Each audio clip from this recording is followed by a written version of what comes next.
Greetings and salutations. This is the Accelerated Culture Podcast, the rise of alternative music in the 80s and beyond. In this podcast, we aim to walk through an often ignored bit of music history. My co-host Trey and I will explore how new waves stormed the airwaves in the early 80s and gave way to the rise of alternative music.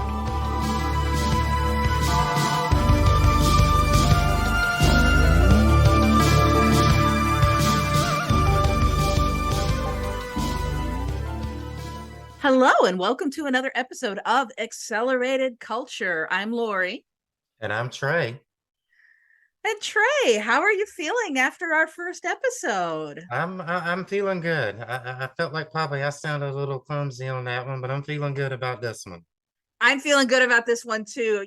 We've been on cloud nine all week talking about this episode. So do you want to tell our listeners what we're going to be doing today? This week, we're going to be discussing Duran Duran's 1982 album, Rio. We're going to go over the whole album and also discuss the various singles and remixes and such that were put out for the album. Yeah, I am so excited. And as you know, Trey, I was at the Duran Duran concert in Chicago this past weekend. Yeah, the tour kickoff show even. Yeah, so it wasn't intended to be, right? They were supposed to be kicking off Friday night in Minnesota, Yep. But I think that must have been an outdoor show. It was canceled due to rain, so they failed to hold back the rain. Yep. I didn't even think of that. And so, yeah, so this actually effectively was their first North American show of the tour. Fan freaking tastic. Second time I've seen them live, and they put on a great show. Don even really got into it, and my husband is not a huge Duran Duran fan, but he was dancing and singing. I was kind of a little disappointed with the section I was in. So I was in a pretty good section, not like the $600 seats, but in a pretty, decent section. And everybody else in my section, it's like, have you people ever heard of Duran Duran? I mean, like they knew a couple of the songs, right? They knew the Hungry Like the Wolf. They knew the Reflex, but a lot of the newer stuff, they just kind of sat for like, with like these scowly looks on their faces. And like a lot of the other stuff, like, the traditional switch it off, Planet Earth. Yeah. Only me and one other person in the entire section actually did that. So I don't know where we found these people that we were sitting with, but Don and I, and then there were two ladies right next to us that were really into it too. So it was like the four of us dancing for the whole section. I was thrilled. Okay, so they played Friends of Mine from the first album, which is one of my favorite songs. And that's the second time I've seen it live. They played it back in 2019 when I saw them. But I lost my shit, Trey, because they played Hold Back the Rain. Yeah, I would have went bonkers too. That's insane. Yeah, they don't play that one live a lot. So lost my shit at that. Simon, unfortunately, started to lose his voice at one point. It was noticeable, but he picked it up again towards the end. But we were getting a little worried for a while there. Again, first show of the tour. Hopefully his vocal cords are, exercised and ready for the rest of the tour. Now, Rodgers and Chic. That show alone was worth the cost of admission. That was freaking awesome, man. I had no idea they were the opening act. So I saw you and I was like, really? That's pretty cool. Yeah. Oh my gosh. I am so grateful I got the chance to see Nile Rodgers live. That was amazing.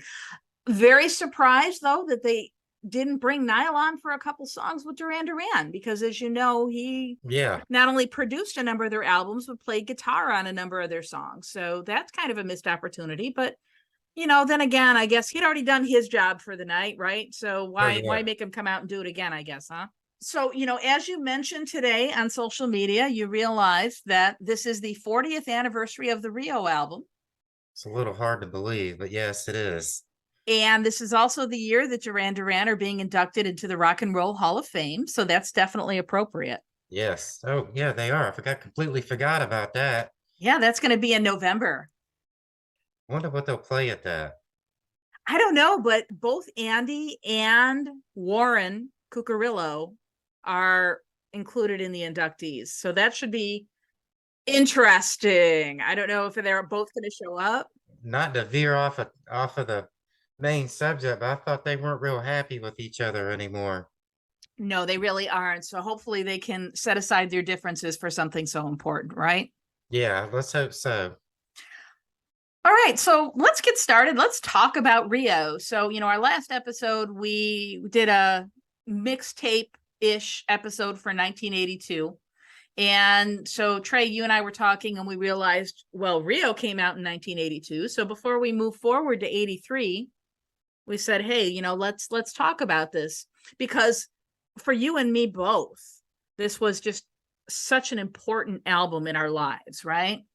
Yeah, that and for New Wave in general, I think that was really, while there were some hits and stuff over the course of 81 and 82, I think Rio is for sure the album that just really kicked all that into overdrive. If you were to ask me to pick the best album of the 80s, I wouldn't even hesitate. I would say Rio. It would definitely be in the top five for me. Definitely top five. There's so many good albums out of that decade. It would be hard to peg just one, but for sure, yeah. So obviously, Trey, you and I know who Duran Duran are, but maybe we should talk a little bit for our listeners who maybe, such as your 17-year-old coworker, who Yeah. maybe is not quite so familiar with them. So do you want to kind of talk about who they are? Well, let's see. They started out in what, 1980? That's when they became Duran Duran. They put out their first album in 81, which had some pretty moderate success over in Europe. I'm not real sure how that one did in the US. It didn't do too well at first. After Rio, they decided to re-release the first album with a different track listing. Yeah. And I suspect, Trey, that you and I are going to talk about that re-release when we get to 1983. Right, we'll have to. Yeah. So the original 5 members of Duran Duran, the 2 founding members were Nick Rhodes, who was a keyboardist, and John Taylor, bass player. They recruited a guy named Roger Taylor on drums, no relation to John. Simon LeBon, lead singer, and then Andy Taylor on guitar, also no relation. So we have 3 guys named Taylor. They are absolutely not related. They started out in Birmingham in a well-known dance club called the Rum Runner. They were kind of the house band. Yep. Now, the big bands to come out of Birmingham, besides Duran Duran, were UB40, Ew, and Dexy's Midnight Runners. So Nick Rhodes has said none of us even sounded like we were from the same planet. And I think that that's a very fair assessment. Those are 3 very, very different bands. It's the moon and earth there between those bands. Yeah.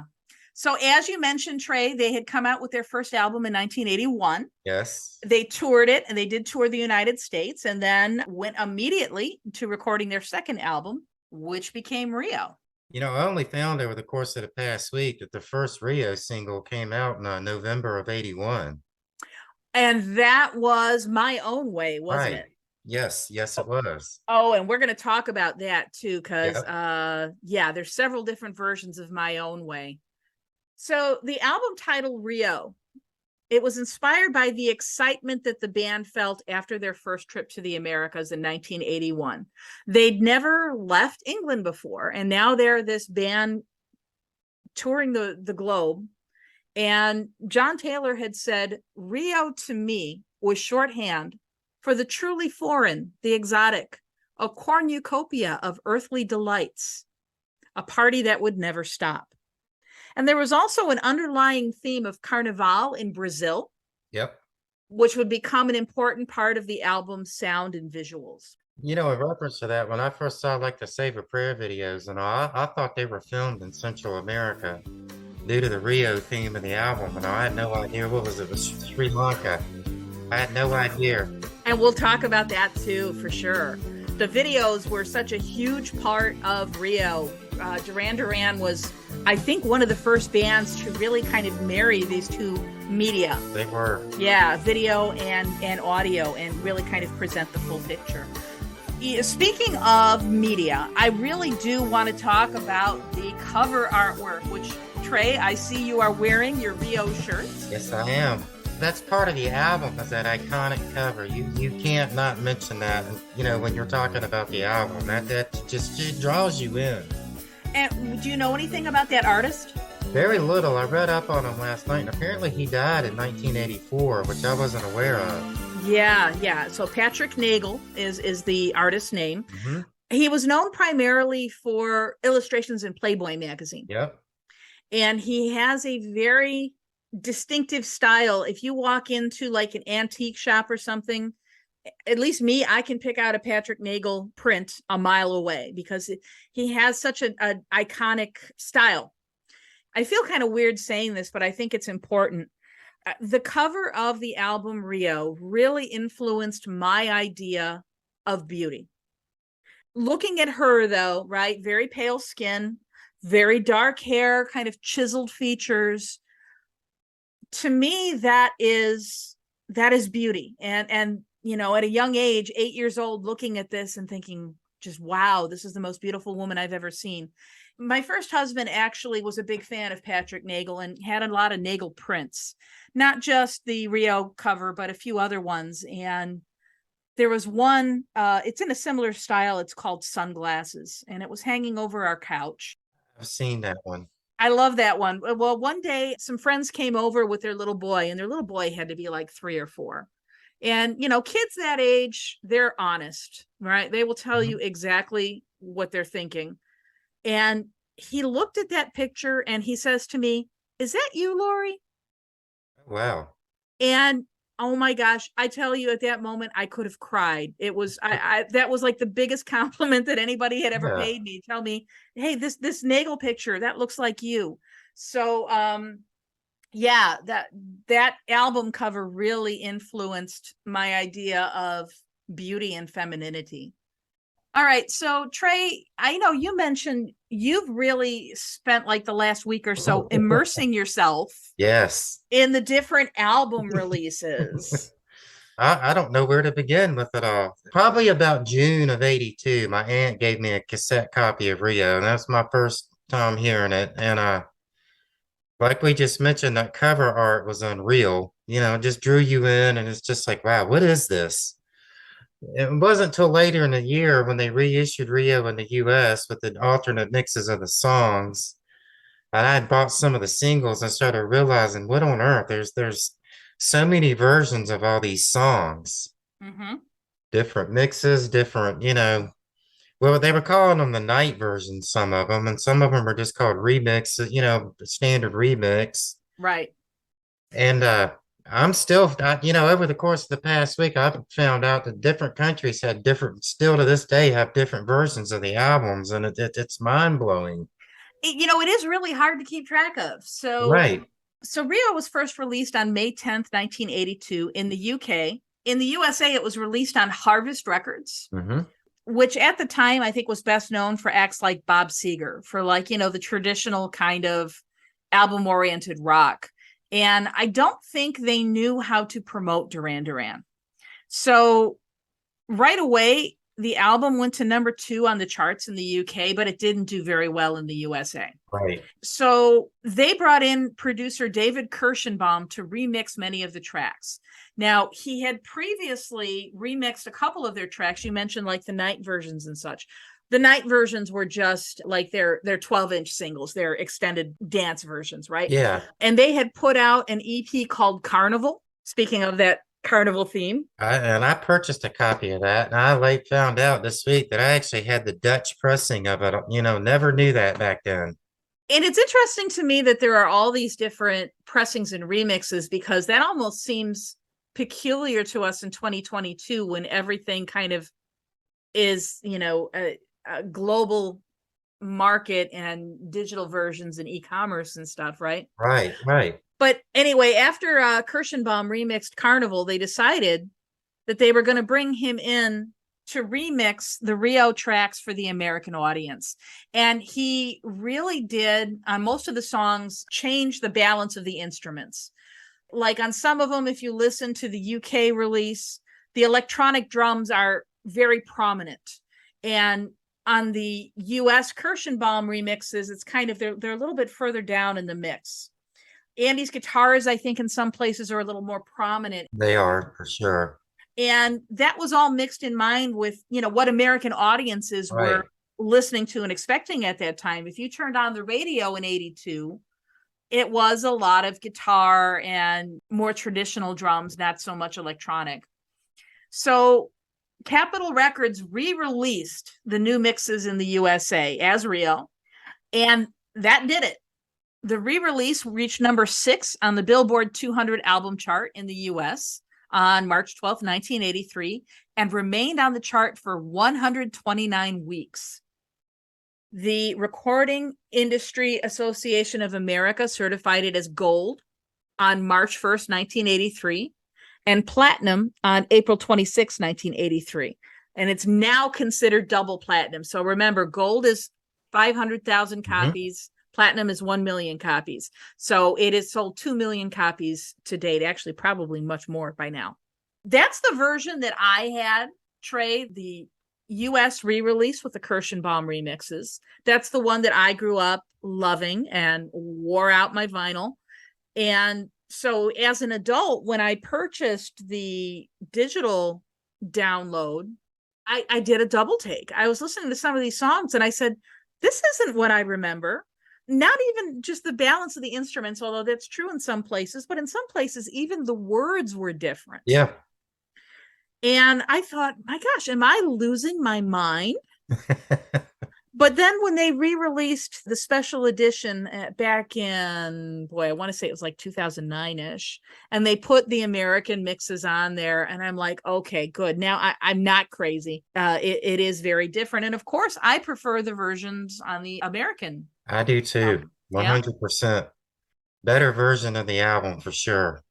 And I'm sure our friends over on the other side of the pond will throw down there and argue that that's maybe not the case, but they're wrong. So with that in mind, Trey, you and I agreed we are going to go through track by track the US re-release of Rio. And we're going to do a deep dive. So we're going to play a little bit of each track. And then you and I will talk about it, not just, factual stuff, but also stuff that we think, how the song has affected us personally or what we like about it. All right, let's go. All right. So, Trey, you're at our record player. You can start us on side 1. What's our first song? It's going to be Rio.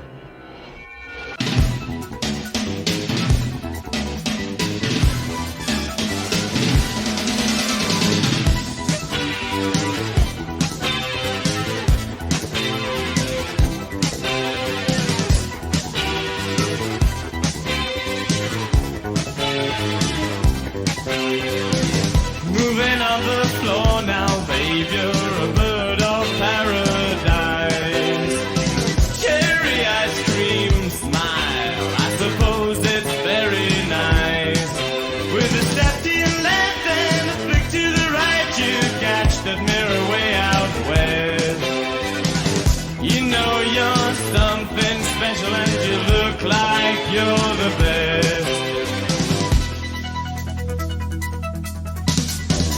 Her name is Rio and she dances on the sand, just like that river twisting through a dusty land. This is the first Duran Duran song I would have ever heard in my entire life.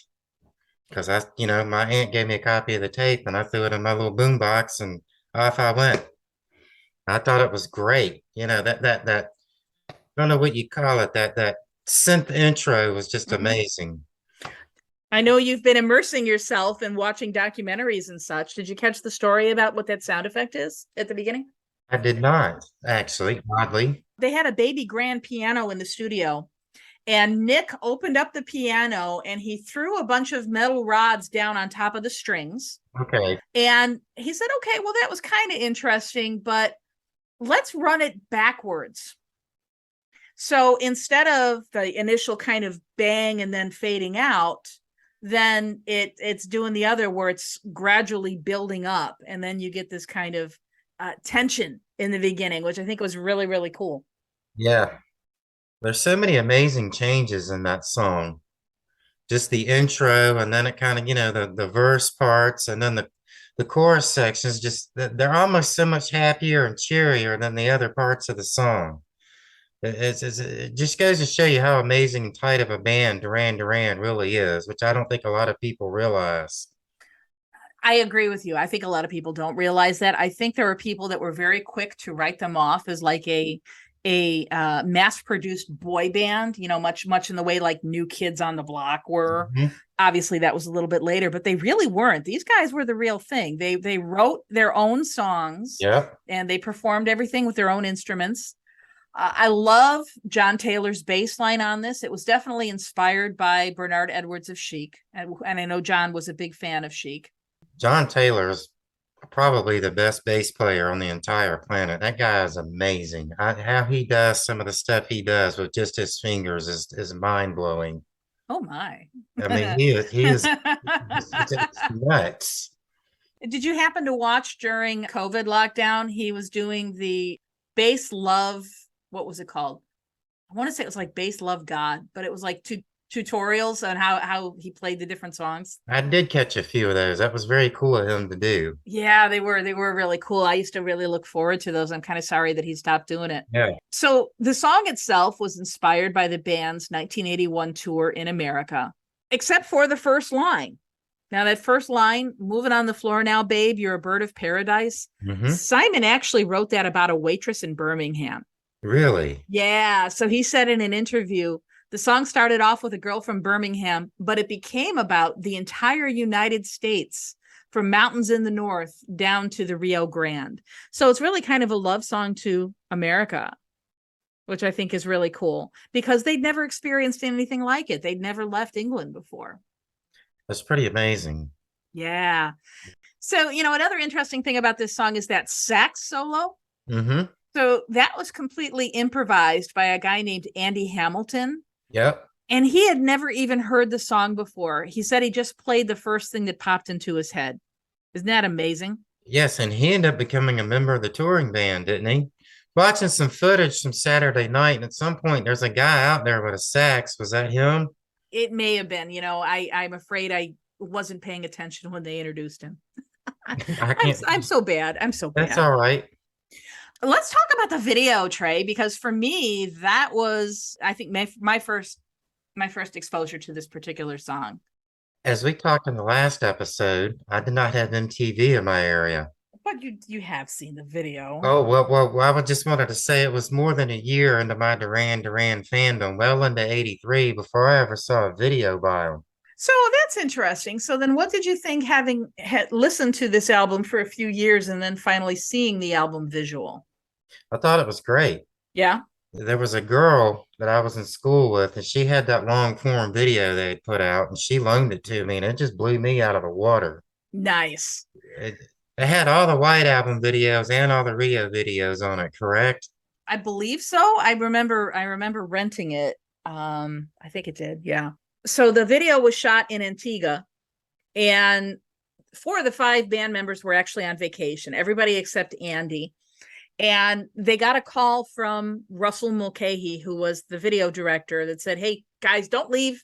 We're coming down. We're bringing Andy. We're going to shoot a video. And a lot of the scenes and a lot of the imagery were really just very spur of the moment. I mean, you know, Russell he's very big on improvisation. And as a result, the guys had these beautiful, bright, colorful suits made by Anthony Price, right? The fashion designer. Yeah. And they thought they were going to shoot the video in London. So here they are on a catamaran in the ocean, in the Caribbean, with salt and you know, water and everything else. And it's not the most ideal clothing, but that became part of their image, and that became so iconic, right?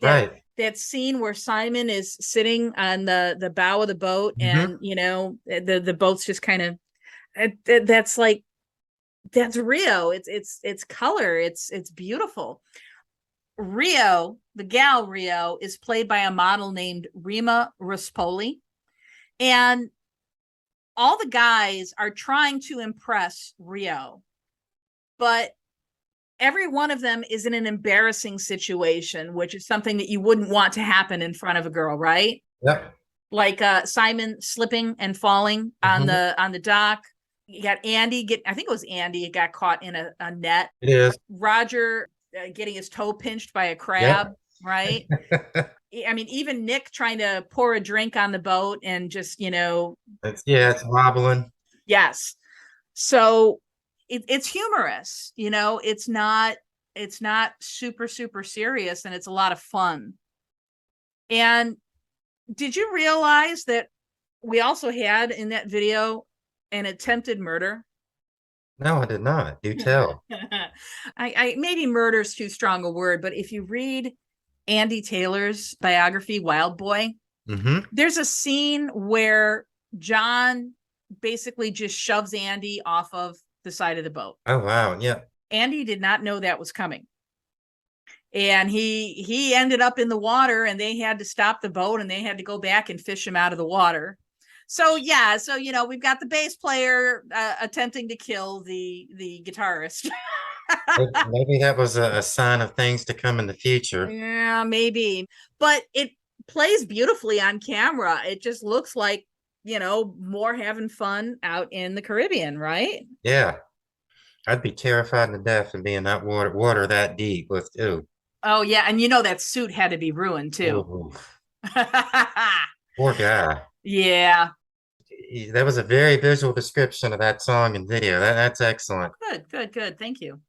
So they actually filmed 2 videos when they were on vacation in Antigua. The other one being Waiting for the Night Boat, which was from their first album. The zombie movie. The zombie movie. And, I imagine, Trey, we're going to talk about that when we get to 83 and we get to the album re-release. But I do want to say, for the listeners who are familiar with both videos, they're 2 sides of the same coin.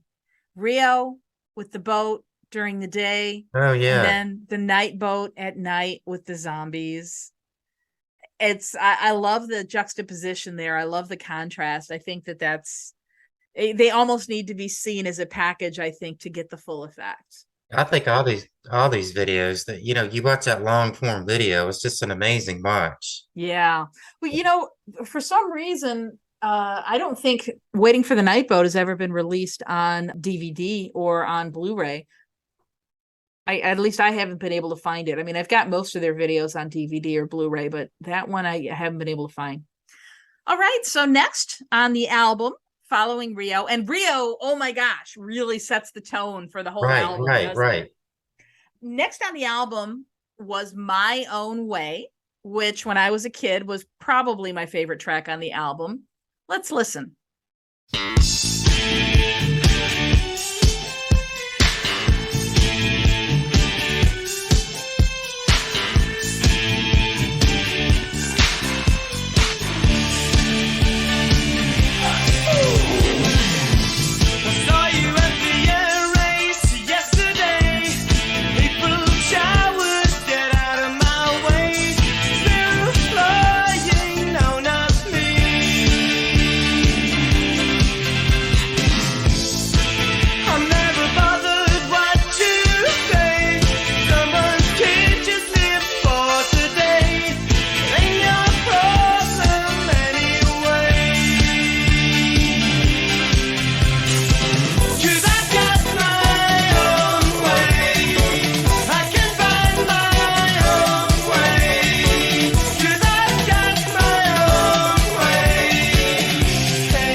Okay, so Trey, you already kind of alluded to this. Now, the band had released a single of My Own Way. Right.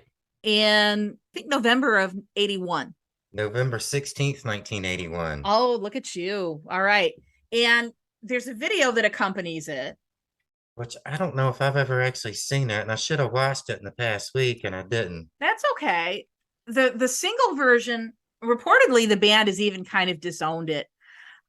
I got to be honest, I don't care for the single version. It's a lot faster. It's trying to do like more of a South American kind of vibe to it. Have you heard the single version? I have. I had the 12-inch single way long ago, which had the, radio edit, and I guess the night version or whatever they were doing. Mm-hmm. And then it's B-side, which was like an angel. Mm-hmm. Oh, that's a good one. Yeah, Well, let's real quick for our listeners, let's play a little snippet of the single version so they can hear the difference that we're talking Alrighty. about.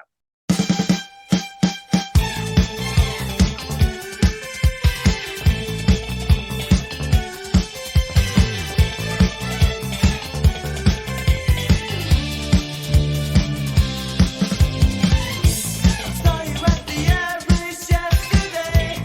April showers, get out of my way. Fear of flying none of me. I'm never bothered what you say. Someone's kid just lives for today. Ain't your problem anyway. 'Cause I've got my own way. I can find my own way. 'Cause I've got my own way. So Trey, when you do watch that video, there is a cameo. I did see the video. Looking at a little synopsis of it here, I have seen that. I don't know what I Okay. was thinking there. Brain fart. That's all right. So do you know who has a cameo in that video? What actor?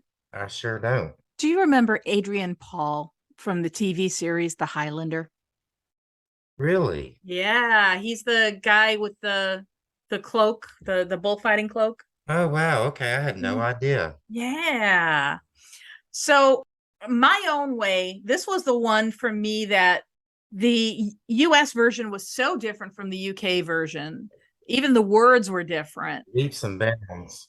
Yes, and I definitely prefer the US version. And there's this little bit at the end where Simon says, "I'm on 45 between 6th and Broadway." Yeah, You know what that is? I do not. That was the address of the Peppermint Lounge discotheque. Is that in the UK? No, that's in New York. Okay. That's in New York, yeah. So, when the guys were touring the first album in 81, they would have spent some time at some of these clubs in New York. Yeah, I don't know. This song, even the opening line, it's not quite the opening line, but in the first verse, he says, "Fear of flying, no, not me." And I kind of wonder if maybe that is kind of alluding to touring in the US, because they would have had to fly not just over the Atlantic Ocean, but they would have had to fly all over the place because it's a big country, that's the only way you can get around. Right, right.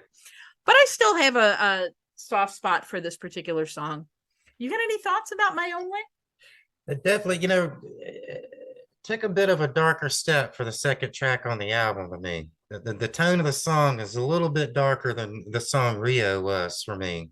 Okay. And it also kind of made me realize this was going to be a pretty unique album overall. This wasn't going to be a, where all the songs sound exactly alike type of thing. I could see this was going to be something very different. Okay. It had me wondering what was next.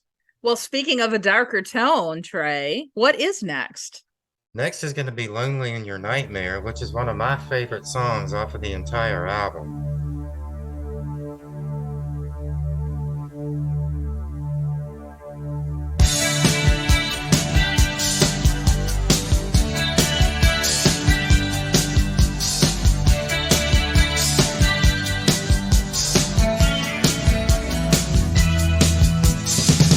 Even on the darkest night when empty promise means empty hands, soldiers coming home like shadows turning red. And when the lights of hope are fading quickly, then look to me. I'll be your homing angel, I'll be in your head.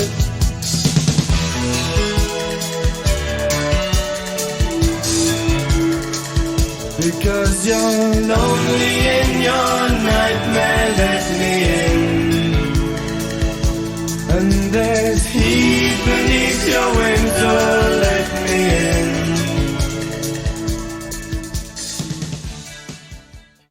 Probably the second most sexual song on the album as well. Ooh. I think that's definitely what he's getting at with this song. the video. This is another one of the videos where there's two versions of the video. And is there a different mix of this song, or was it the same on both versions? There are a number of different mixes. So the US album remix was a little bit different than the UK remix. And then there was another version that just like fades out a little bit earlier. Mm-hmm. But yeah, there's a few different versions. But no, I mean, you're not going to get away from it this easily. Come on, tell me more. Tell me about the sexual themes. There's that line in the song, "If there's heat beneath your window, let me in." Mm-hmm. I don't think my 12-year-old mind really caught on exactly what that was getting at, but as I got older, I was like, oh. Yeah, I think you're right. I think I think there's kind of it's kind of like the Rolling Stones song "She's So Cold." Yeah. Right? Yeah. Same kind of thing. Mm-hmm. So you mentioned the two different versions of the video. This was one of the 3 videos that they shot in Sri Lanka. They basically spent, I think it was like 7 days, and just like marathon filming one video to the next. So there's 2 versions of the video. The first version doesn't really make a lot of sense in terms of narrative. They have a bunch of native dancing and it's really cool scenery and stuff. And there's a woman with a veil. Mm-hmm. But I guess they decided to go back when they were in England and film some more scenes and re-edit the video. So the re-edited video has some black and white scenes shot in London and some color scenes from Sri Lanka. And now it becomes a narrative where it's almost a ghost story. Yeah, it's a great video. So I think it's one of their better videos, if you ask me. And so it kind of becomes this story where the girl from the video, I say girl, the woman from the video, it almost becomes somebody that's implied that Simon loved and married and now is gone. Mm-hmm. But everybody in the band is seeing little fleeting glimpses of her here and there. And like there's one where John thinks he sees her and she's feeding some birds and then she just vanishes. Right. It's almost haunting in some ways. It is. It's not a ghost story. It almost doesn't suit the lyrics to me in a weird sort of way. No. But the video works, but the song itself to me is so sexual, like I've already said, and the video is just takes such a different turn with everything. It works very well, but it's neat how they used to put so much thought into these things back then. Yeah. Well, this was one of those songs that maybe 8-year-old Laurie didn't like as much, but man, it's really grown on me a lot. Oh, I loved it. It just had me at hello, to use a cliche there. So I think one of the things that really makes this song so atmospheric is John Taylor's fretless bass. Now, he doesn't play fretless a lot, but it really adds to it and gives it a very melodic sound. Andy's guitars, too. I mean, this is one where it just all comes together so beautifully. It's also another song that shows you how well the mixing was done on this album in general. It's just all, put together so very well. Everything is just right in the mix. Yes, absolutely. Up next is Hungry Like the Wolf. Everyone's been waiting for this one. Hungry Like the Wolf. Dark in the city, night is the wire. Steam in the subway, up is the fire.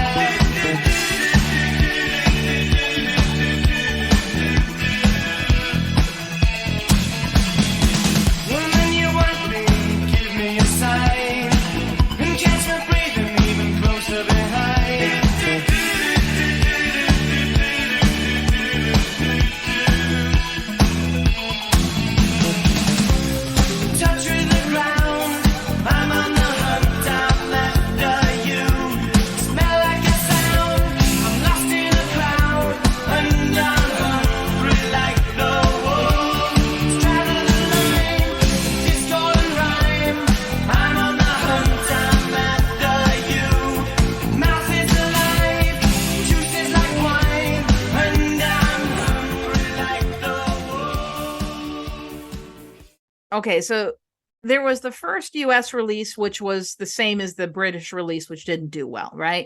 So then they had the Kirschenbaum remixes, and they released that album. But then, for whatever reason, they swapped out the US remix of Hungry Like the Wolf with the night version. So there's actually a third US Rio album that has the night version, and that's the one that I had. So the night version is the dance remix, if you will. It's the extended 12-inch. It has a very long, like maybe about a minute and a half instrumental introduction. I don't, you know what? I was saying the other day that I think I had that one, but I don't believe I did. No? I don't think so, because I don't remember that minute, instrumental thing there at the beginning. Okay. I actually listened to that and I'm like, I don't remember this. Oh, okay. All right. Well, so the American version, the original American version, not the one that I just played, which was the night version, because we're listening to my vinyl, damn it. The original American version, I don't care for it for a number of reasons. It's like probably the one remix on this album that I think is inferior to the original. I think that the drums are a little too prominent, but also the laugh is wrong in the beginning. All right. So the iconic Rio laugh, everybody who lived in the 80s knows the Rio laugh. It was Nick's lady friend Cheryl, and reportedly he tickled her to get her to make that laugh, and they recorded it.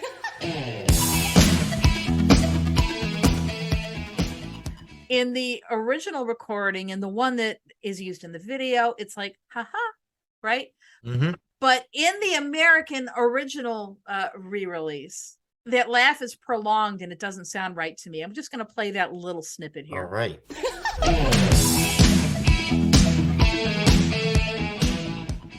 That just does not sound right to me. I mean, I know we've been saying the US re-release is superior, but this one I don't think it is. So You brought that up to me the other day, and I don't think I'd ever really noticed that.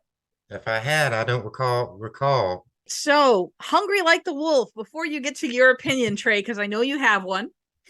This was recorded on a single Saturday at the Manchester Square studio. And reportedly, the boys were hungover from partying the night before.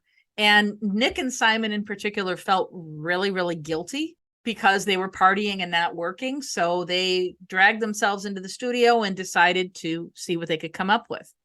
Now, Nick was playing with a Jupiter 8 synthesizer, and he was one of the first musicians, I believe, to actually use this one. And now, if I'm not mistaken, I think I read somewhere the first two Jupiter 8s, one went to Nick Rhodes and the other went to Andrew Ferris of INXS. Yep. Okay, so you read that. Yeah, that's true. I knew that before all this. That's okay. Well, good then, because I was trying to find it again. I knew I'd read it, but I couldn't find the source for that. So thank you for backing me up on that. So that kind of poppy sound, that little almost like popcorny sound at the beginning, was recorded on the Jupiter 8's arpeggiator. Yep. That's a fancy term. And then Simon heard it and said, hey, that's kind of cool, and laid down some lyrics. And then a little while later, Andy Taylor came in and came up with this iconic guitar riff. And the rest, as they say, is history. I think that one of the things that makes Duran Duran so pioneering and so distinctive is it's not synth pop per se. It's rock and roll with synths, right? Because, you know, think of the other synth pop bands that you listen to, Trey, that they don't have that guitar that Andy brings to it. I mean, Andy was like a classical rock and roll guitarist, right? So he brought this edge to it that was completely unlike anything that anyone else had ever done. And I think that this song really exemplifies that guitar riff that he did is just, it's gold. It certainly is. And anyone that saw them live in 1984 can attest to the fact that Duran Duran definitely had a harder edge to them, which really came out live. Another thing that's notable about this song, and a few other songs on this album, there's a sound that was very, very common to a lot of 80s music productions called the gated drum. Well, it's gated reverb. Gated reverb. Yes. Okay, cool. Then you know more about it than I do. I don't know exactly how they did it, but yeah, pretty much every 1980s album had gated reverb on it. It's still very much used in the hip hop and R&B industry too. I think they kind of got away from it for a while, but I think maybe it might be making a comeback. But you think of "In the Air Tonight" by Phil Collins, that Yep. massive drum solo, right? That everybody has to play air Yep. drums. That's an example of the gated reverb. And Duran did a lot of that. Yep. And it's very, very prominent on Hungry Like the Wolf. Like I said, pretty much every band in the 80s used it. It doesn't matter the type of band they were using it. I mean, even Motley Crue, for example, used it some. I know Yeah. there's some, I believe I Need You Tonight by NXS. I believe that's the Oh, yeah. reverb on that one. Oh, yeah. There- John there- Ferris used a lot of gated There's reverb. a little Yeah, documentary on YouTube now about gated reverb, and it's, everybody out there go and check that out if you're curious. definitely. Yeah, YouTube gated reverb. It's a really, really good video. Speaking of videos, can't talk about Hungry Like the Wolf without talking about the video. And I actually believe this was the first video I would have ever seen by them. I know it was the first video I ever saw by them. So this was another one that was being shot in Sri Lanka, one of the three. Mhm. Russell Mulcahy, again, the director, he worked with the band on a lot of their videos. And I think one of the band members said that he had just seen Raiders of the Lost Ark. And so he had this idea for this kind of tropical adventure story, right? And the thing that you need to keep in mind is at the time, bands weren't doing this. They were not going to exotic locales. Right. I mean, some bands were doing some innovative things with video, like think of Queen, Bohemian Rhapsody, right, with all the special effects. But there still was not any like travel budget involved or anything. So for a band to just kind of get up and go to Sri Lanka, of all places, and film it, and the location becomes a character in a lot of their videos. Nick Rhodes tells a story, which there's a number of places you can see this. There's a documentary on the making of Rio that he tells it, but he shows up in Sri Lanka, and it's like, he's been flying all night. He had just finished mixing the album, so he shows up head to toe, black leather, in the scorching heat of the jungle, and they drive him from the airport something like 6-7 hours to his hotel. So by the time he gets at the hotel, he's completely like drenched in sweat. He's bordering on delirious. And an elephant just kind of walks past him on the street. And at that point, he's just like, he had no idea if it was a hallucination or not. Well, it turns out it wasn't. There are elephants in this video. There are a number of really cool locations. There's that marketplace. The woman in the video was model Sheila Ming. And it's a really interesting kind of story if you're following it. Now, you want to talk about sexual. The lyrics, obviously, very sexual. It's a man who's a predator, right? Yep. That even is kind of played out a little bit in the storyline where Simon goes off into the jungle in pursuit of this woman. And, there's some activity, I guess, ensues. But meanwhile, the rest of the band is going all over, showing a Polaroid picture, looking for their missing bandmate, which is actually, it's kind of clever. And there's kind of I don't know what you would call it, a weird tiger, too. Isn't in parts of it she's painted up like a tiger? Yeah, well, and then he's kind of got some like tribal face paint on as well too. I mean, it's really kind of reducing the interplay to its most primal, to its very primitive, animalistic, raw sexuality. It kind of gives you a glimpse too of what Russell was going to do for them, via the Seven and the Ragged Tiger and arena stuff. That's true. Kind of see the starting grounds of that in there. Well, and what's interesting too is so many of their videos, are known for this very heterosexual sexuality, but Russell Mulcahy is very openly gay. Yes, I was wondering if you were going to bring that up. Yeah, it's pretty interesting. And a lot of people comment on the Wild Boys video, and I'll just leave that at that. Oh, well, we'll get to that. We'll get to that. I've watched the what is it, about 12-minute version of that last night. I was like, yeah, I forgot how over the top this is. And yeah. Well, for me, Hungry Like the Wolf is probably one of my least favorite Duran Duran tracks. Oh, interesting. And in the context of the album, I'll play it. and that type of setting. You know, for me, radio ruined it. And in the 90s, when all these classic radio stations started popping up, and this is the only Duran Duran song they ever play. And it Yeah. just got so tiring. Yeah, I guess I could see that. I think, for a while in the 90s, I think maybe I was probably a little tired of it too, but not anymore. It's one of their songs, it's in every concert they play too. I often wonder if they themselves don't get tired of singing it and playing it. And I think if they didn't play it in concerts, I think the fans would probably riot. They totally would. Yeah. All right, so we're almost at the end of side one of the album. What's next? We're getting up on Hold Back the Rain, Hell which I think yes. is one we both very much love. It's definitely a standout track on this album. Absolutely. All right, let's listen to it. All right.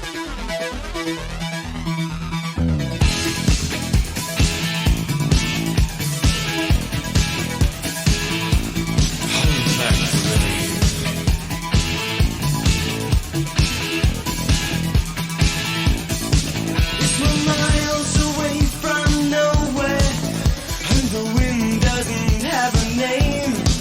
So call it what you want to call it, still blows down the lane.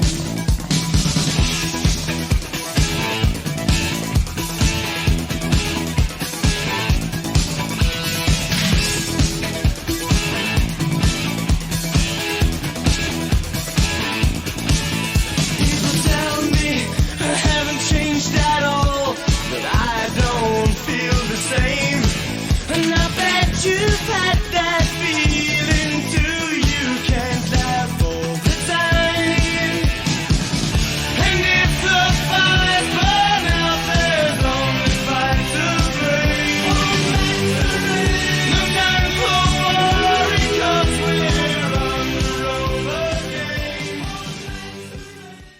Yes. Oh my gosh, I love it so much.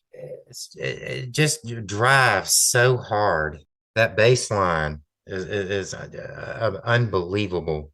Yeah, so I was so stoked that they played this song Saturday night in Chicago. And I was very surprised because John has said in numerous interviews how difficult this song is for him to play live on the bass. So, when they recorded it, they did a lot of overdubs, and they could stop and edit. In the choruses, he's using a plectrum. The verses, he's not. There are a few pops and stuff that, were originally overdubbed that he eventually had to learn how to play live. So I was very surprised, pleasantly surprised to hear them playing this. Did they even play this one on the Rio tour? Seems like, what you said about John's bass playing and just all the synthesizer tracks, and it seems like the whole thing would have been really hard for Nick and John to do live. Well, there are websites that it's like setlist.fm. I bet we could look it up. So this is the US album remix, which is a little bit different than the version that made it to the UK. And both versions were edited down from an original recording that was almost 10 minutes long. Yes. And this is still a very long song at 6 minutes and 32 seconds. Mm-hmm. Now, Trey, when we were talking last episode about this song, I mentioned to you the story about this. So Simon wrote the words out of concern for John Taylor. So he said in an interview, it's about being the five of us and how we need to look after each other. And now it's time to look after you, and you've got to come back to us. And so, again, after their American tour, John was really hitting drugs very heavily and partying very heavily. And there had been an incident where he had cut his hand open after he smashed some glass and actually couldn't play on some of their shows because he was injured. And so one night, Simon wrote the lyrics and shoved them under John's hotel room door as a message. Now that you know that, when you listen to the lyrics, we're miles away from nowhere, right? Mm-hmm. And that is the boys touring America. That's very interesting, and it's something about the song I was never aware of in the past. Simon's lyrics tend to be very out there at times, so I just attributed it to that over the years. Well, and you know the story too, right? That when he auditioned for the band initially at the Rum Runner, he brought in a notebook full of lyrics. Yeah. And that was one of the reasons that they decided they wanted him. Now, some of the lyrics in that notebook will make it onto another song that we're going to talk about. All right. Well, we'll have to see which one that is. That's going to be interesting. Yeah. But anyway, back to Hold Back the Rain. This has always been a favorite of mine as well. And the crowd went nuts. I bet they did. I was in disbelief when I saw it in the set list that they posted themselves on their Facebook page after the show. I was like, holy cow. Yeah. And you were texting me as I was walking out of the concert. Yeah. And you're like, I can't believe they played Hold Back the Rain. I'm like, Yeah. how the hell are you finding this out this quickly? The band put it on their Facebook page. I saw that. I was very surprised. Yeah, I was like, holy cow, you got that's unbelievable. Was all the synthesizer parts there? Was it? Yeah. How did it sound? Oh, it sounded fantastic. Just like the record? Not just like the record, because that we were missing some of the backing vocals. Oh, okay, yeah, but did they acknowledge? I mean, what did they say before they played it? I don't think they said anything. I think they just started it and we heard the opening notes and I'm just like, holy shit. And I started like jumping up and down and my husband's like, what is it? I'm like, oh, and yeah, Don Brown was back on guitar for this show too, incidentally. I don't think I mentioned that in the intro, but it was very nice to see him playing with the band again. Don Brown is an excellent guitarist. He's not Andy and he's not Warren, but he's still a fucking awesome guitarist. I'm kind of hoping maybe at this thing in November, the Rock and Roll Hall of Fame induction, that maybe they'll get on good terms with Andy again and they'll do something else. That's, Yeah.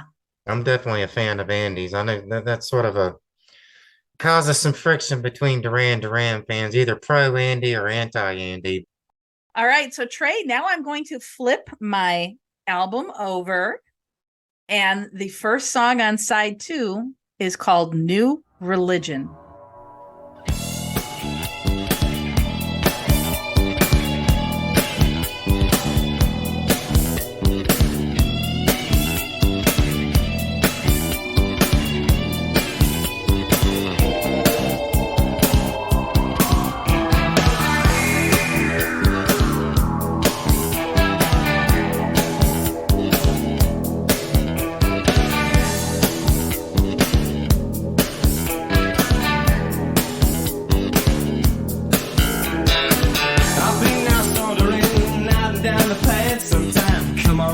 Nowhere which I know. Faces everywhere, pulling grins and signs and things, telling me not them and it's no go. I need a reason, I can't think without one now. Too much loving got to show.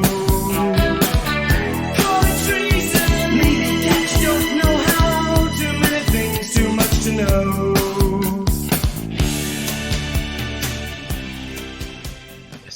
One of the best songs on the album.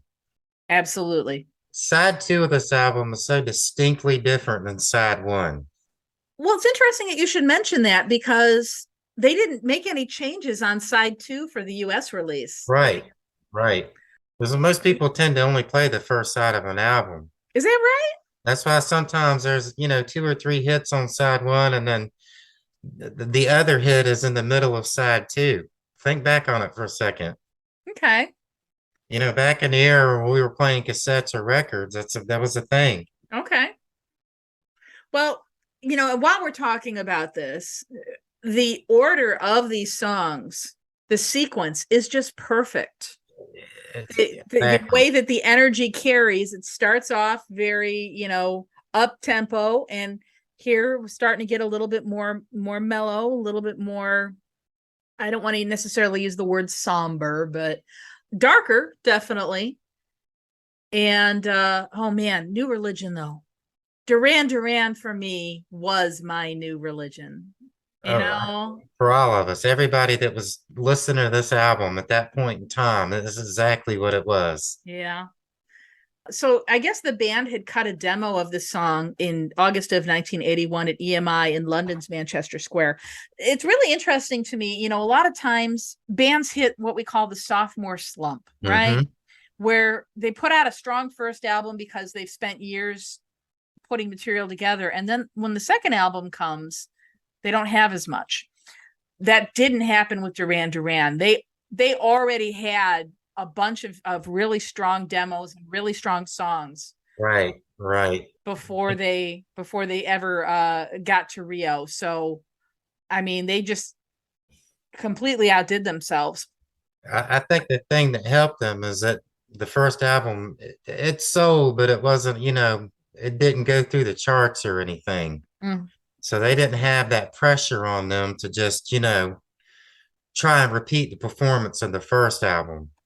I think that's true. And I think, unfortunately, that's not going to be true for their third album. I think once we get to Seven and the Ragged Tiger, now the pressure is on them. Right? 100% agree with you there. I'm sure that album's going to come up. So I'll leave my thoughts on that for that episode. Okay. But I think it drove them to make Rio almost a better album than the first album. Oh, yeah. It had to be. They were certainly trying to just, get to where they wanted to be. And they did it with this album. Absolutely. So the thing I love, and I think I mentioned this, Trey, in our last episode, so I apologize to our listeners. I promise I don't repeat myself that much, is how we have Simon juxtaposed over Simon. We have, two different dialogues that he's having with himself. Right. And it's, the angel on one shoulder, the demon on the other. And that's really cool. And I also love, and unfortunately, I don't know that I'm going to have all of this in the episode because we can only play a limited amount of time of the song. But this synth intro that Nick put in. Yep. Oh, I don't know how to explain. It sets the hairs on my arms on end. It's so beautiful. And apparently it was completely improvised, where they said, okay, here's how long you have before the song actually begins. And Nick said, okay, I'll give you something that length. And he did it and completely improvised it. I can remember flipping that cassette tape for the first time, and that started, and just been like, wow, this is completely different. And then, we've got Andy's groovy guitar solo in the middle, and also there's a vibraphone. Yeah. Yeah. So, which is a little unexpected, but it totally works. And it's become one of the, I guess you could say, over the course of the 80s, it became a standout live track, because that's another song they really just rocked up live, and they went bananas with it, during live shows. And Andy really got to shine with this one during their live performances. Yes, and not only with his guitar playing, but also he had to sing one of those two parts because Simon obviously can't sing two parts at the same time. I remember when I saw them in '84 and they went into this one, the crowd went absolutely insane when they started it. It was great. When I invent time travel, that's the first thing I'm going to do is I'm going to go back to like the Sing Blue Silver tour, and I'm going to see these concerts because I was too young, I was too young to go to concerts. And so I feel like I missed not just Duran Duran, I missed a lot of the bands I loved in their peak. So again, this will be something for a later episode, but you have no idea how great that concert was. It was just unbelievable. Oh, you're going to make me sad. You're going to make me sad. I didn't really realize they were going to be such a together band live. I don't think anybody did, and they just came out and just went off, and I don't think anybody realized that that's what was going to happen. Yeah. Then that's one of my personal faves. Out of everything Duran Duran's done, this is a standout track for me. It's a go-to for me. Whenever people ask me what's your favorite Duran Duran track, I without hesitation say New Religion. Out of all of their, what do they have, 11 albums? Out of all their singles, all their songs, without hesitation, New Religion is my favorite song by Duran Duran. It's definitely in my top 5. Cool. Okay, so what's after New Religion? We're up to Last Chance on the Stairway.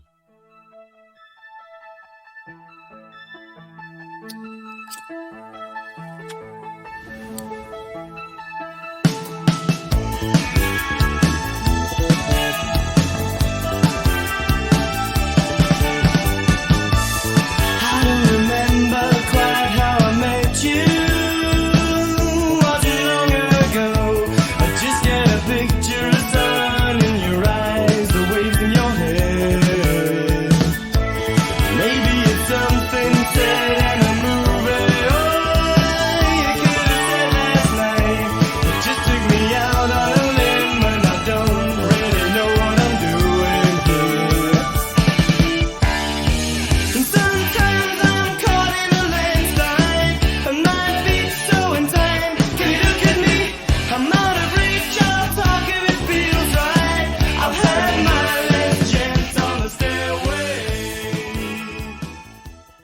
I have to say, I think this is definitely the weakest link on this album. Oh, really? Yes.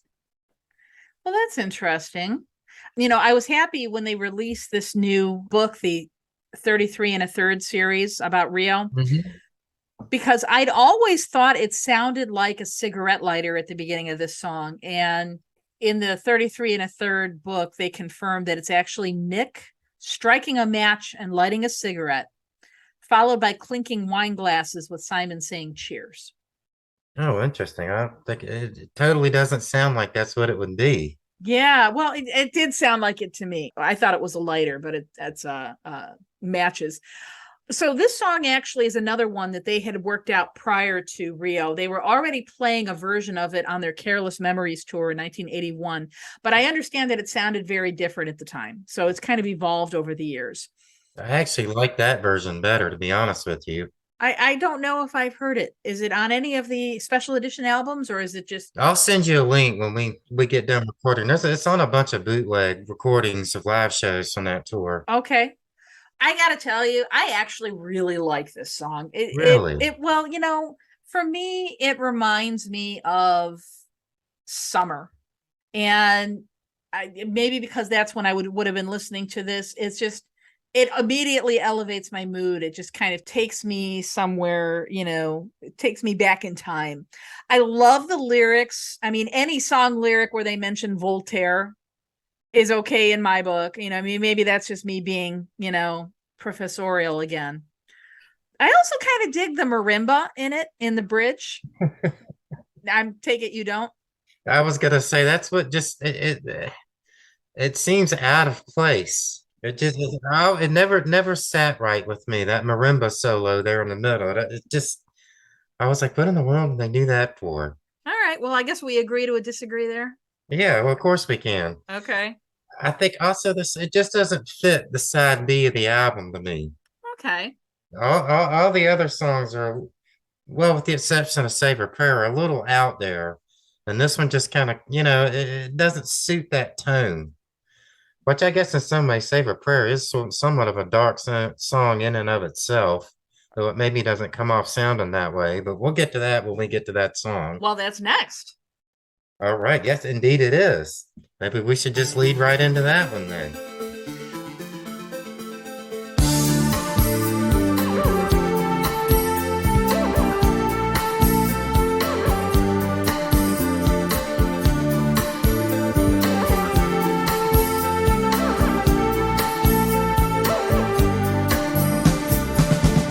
You saw me standing by the wall, corner of a main street, and the lights are flashing on your windowsill.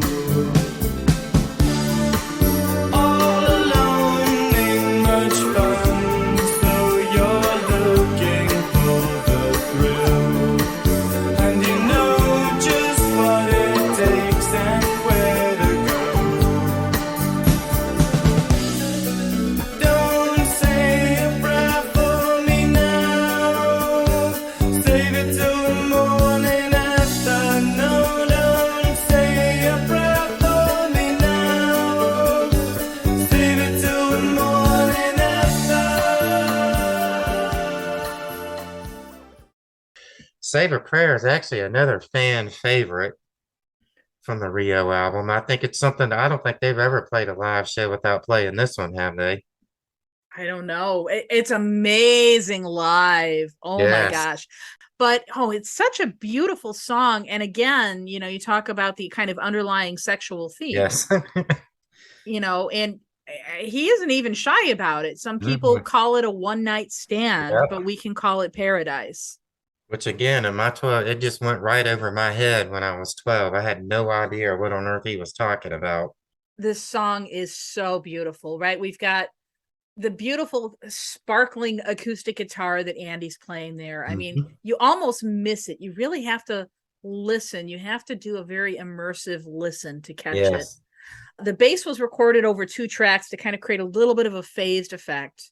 And then, of course, we have the synth, and the synth makes this song, I think. Yes, that sequence is amazing. It really is. And if you have an opportunity for our listeners, look at the classic album series. There's a documentary on the making of Rio, and it's available on Amazon Prime Video if you have a Prime Video subscription. And Nick talks about how he like used the blender and everything to create these beautiful, beautiful sounds. And it's so worth watching just for that. And for me, the standout version of the song is the 1984 live version, which just, to me, it gave the song a whole new life and a new depth to it overall, because you had Simon playing the acoustic guitar, and Andy kind of extended that guitar track over the whole song, which would easily come in and sort of the latter half of the song. And it's just amazing to me. Well, you know, you had mentioned to me when you and I were chatting earlier today, you were surprised that this didn't chart as a single until actually it was 85 when they released the live video as part of the promotion for the Arena album. Right, right. So I actually thought it was strange of them to release it as a promotional video for the Arena album. I would have picked one of the more upbeat songs, but it seemed to work for them at the time. well, and I think this is one that really proves, especially live, Yeah. that they are legit musicians Mhm. that know their craft, and they play such an amazing song. Yes. Yeah, because there are some songs that some bands do where it's all studio, and in a studio, you can do multiple takes and you can stitch them Right. together, but yeah, live, this one is just absolutely amazing. And can we talk about the video? Of course we can. Okay, It so ties back into the, how do you say it? Sri Sri Lanka? Lanka, Did I get that right? yes. So actually, of all their videos, I think this one might be one of my favorites. Really? Is that so? I think so. It's really a lot of beautiful imagery, Right. right? There's the Buddhist temples, there's fishermen on the beach, there's children playing. There's at one point, there's John playing an acoustic guitar on a boat, but the boat is on the beach. It's not in the water. Mhm. Even just the room. So there's a room that Simon is sitting in. He's sitting on a couch, and it's obviously very hot, and he's wearing Mhm. a two-piece suit, probably another Anthony Price, with no shirt under it, which under normal circumstances I'd be like, but he rocks it. The shirtless suit, he rocks it. And even just the feeling in this room when he's dancing with the woman, and then the woman walks away, and you really just kind of feel the power of what he's singing, Indeed. It captures I don't know the word I need there, essence of the song so well.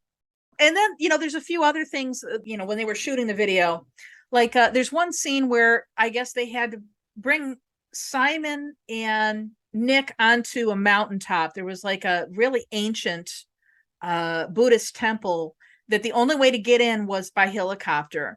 Because this was a sacred site, the helicopter actually wasn't allowed to land. Yeah, it couldn't touch the ground. Right. So they basically jumped off the helicopter to film this scene. Now, if you know anything about Nick likes his creature comforts, and he's not a big fan of any travel type stuff unless it's first class. So he to this day, I think, still kind of complains about it, because you almost can't tell it's them in the shot because the shot is so far away. Mhm.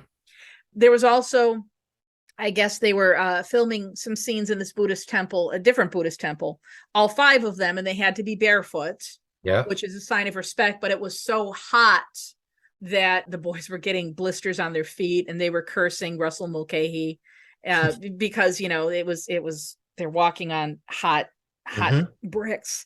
Something had happened too, where I think I read somewhere that they had been chased out, where the monks were like bordering on a riot, and they had to flee in a hurry. I don't know how true that is. There's also some really beautiful scenes with the boys on the back of elephants. There's one that I love, even though it might be a little bit homoerotic in interpretation, where John and Nick are both on the back of an elephant together, and the elephant just kind of whips its trunk back and sprays them both with water. And it's one of the few moments where you see Nick with a genuine look of joy on his face. Yeah. And thinking about it, and just those two for a second. So, I mean, they were friends as teens in Birmingham, Hmm.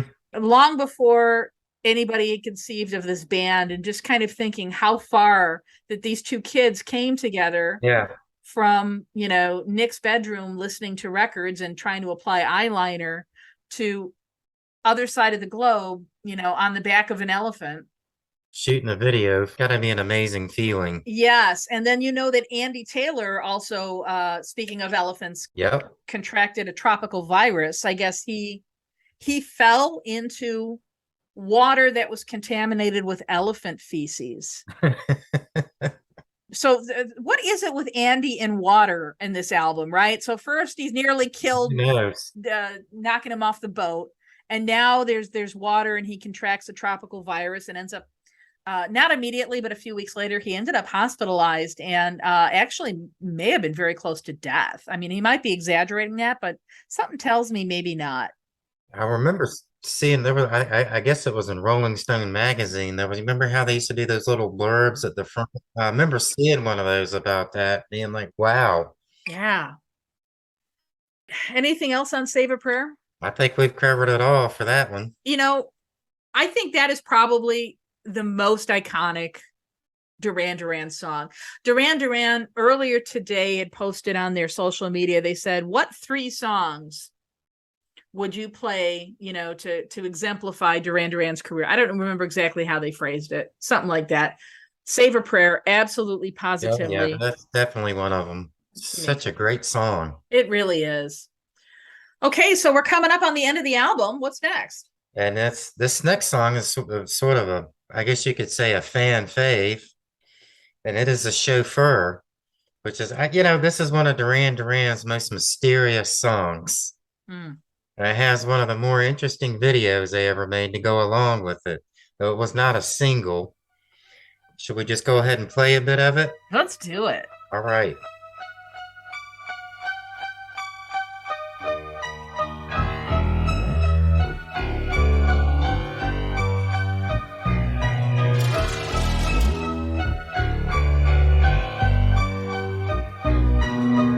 Out on the top plains, the glides are moving. Oh, looking for a new place to drive. You sit beside me, so newly charming. Sweating dewdrops glisten fresh in your side.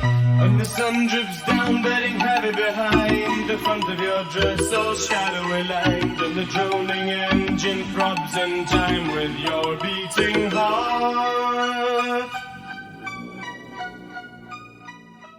Again, I never saw this video until later on. I only knew the song, and this song was just so science fiction to me. The drum machine, the mysterious lyrics, that droning noise, which sort of fits along with a bit of the lyrics there. And then it sort of gets kind of upbeat there in the latter half. It's just such a fantastic song. So, it's such a great companion to Save a Prayer, too. Those 2 songs just sort of lead the album out in such a fantastic way. Yeah, no, I agree with you there. I think that pairing is just perfect. And the sound effects, yeah, there's locusts.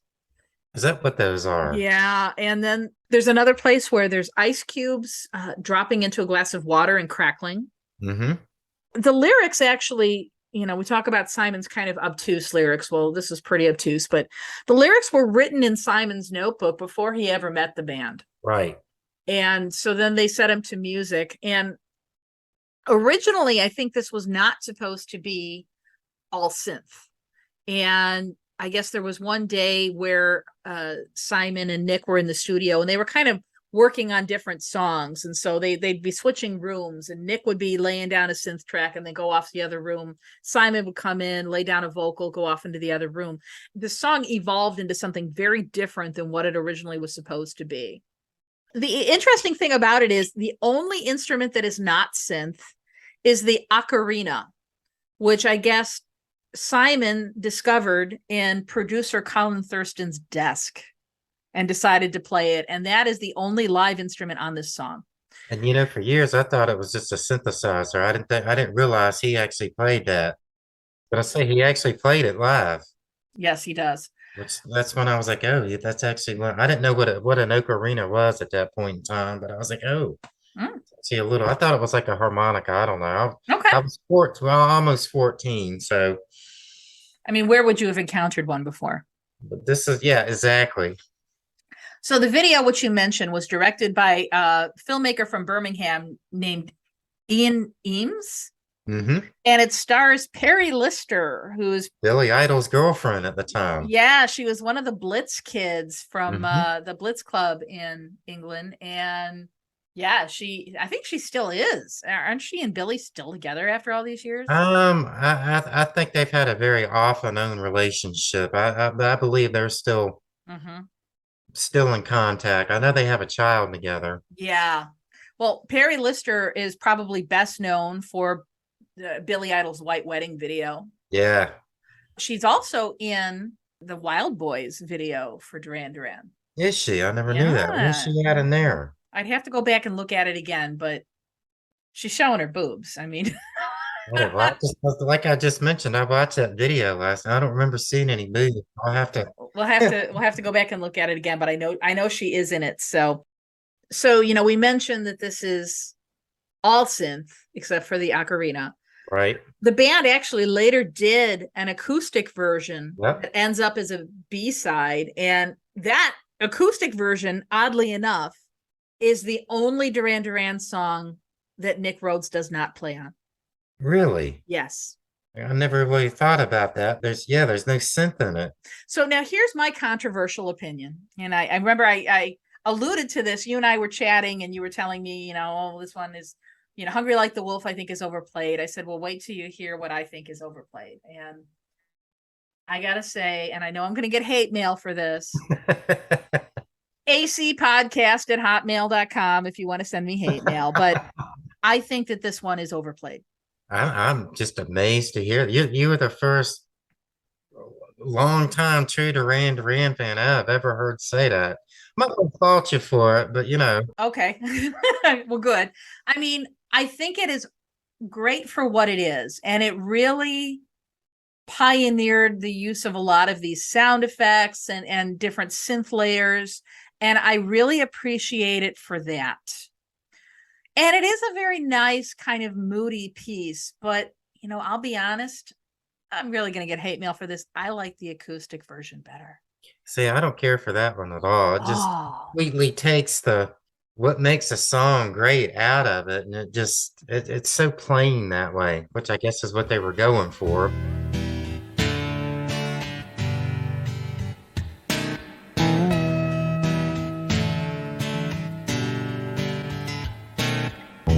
Out on the top lanes, the glides are moving, all looking for a new place to drive. You sit beside me, so newly charming, sweating dewdrops glisten fresh in your sight, and the sun drips down, bedding heavy behind the front of your dress, all shadowy lined, and the droning engine throbs in time with your beating heart. I will say the one performance of it that I really dig, it was the When the Lights Go Out video compilation, but then it was also the same video that they used for It's Arena, right? So yeah, it was the video that they used for Arena / When the Lights Go Out. Yeah, as the lights go down. That's it. As the lights go down. Thank you. Simon is kind of hanging from He's laying on some sticks. Yeah, like he's hanging from these stakes, and it's really weird and moody and dramatic, and I really like that particular performance.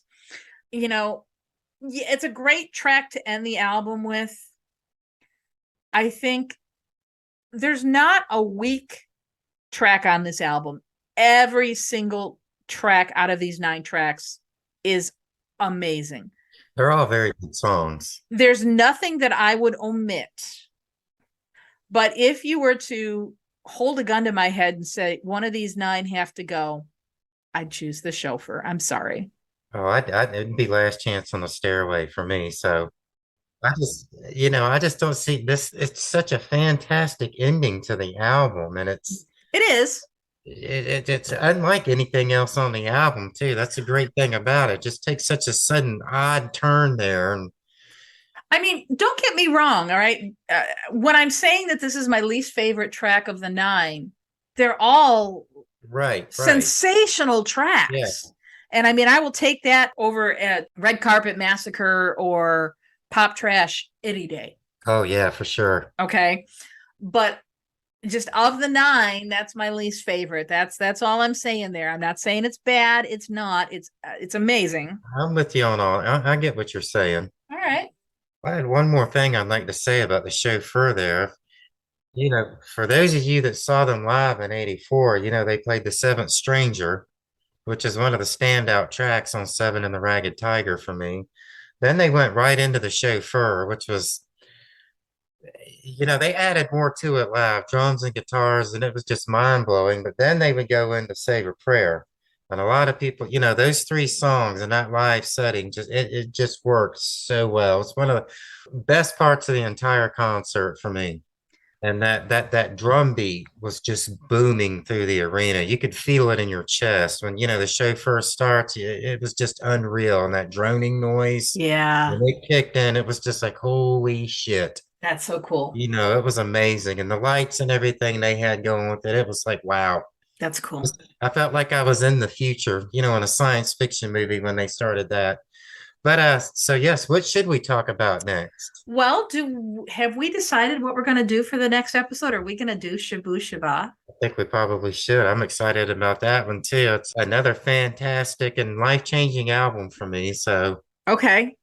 we definitely got to do that one. I think that both these bands are probably going to get multiple episodes, I would think, over the course of this show. So Absolutely. So our listeners are probably wondering, what are they talking about? Shabu Shaba, the In Excess album. Actually, within the last week or so, they just announced that they're going to do a 40th anniversary re-release special edition of Shabu Shaba. right. So that'll be our next episode. We're going to do another album deep dive into Shabu Shaba, track by track. And then after that, we might move on to 1983. Yeah. Yeah. We'll see what grabs us. Okay. I like that. We'll go wherever the wind takes us. Right. All right. So thank you so much for listening. Be sure to find us on social media on Facebook and on Twitter. We are Accelerated Culture. And you can email us at acpodcast@hotmail.com. Who knows? Maybe we'll read your email out on the podcast. All right. Take care, everybody. And thanks so much for listening.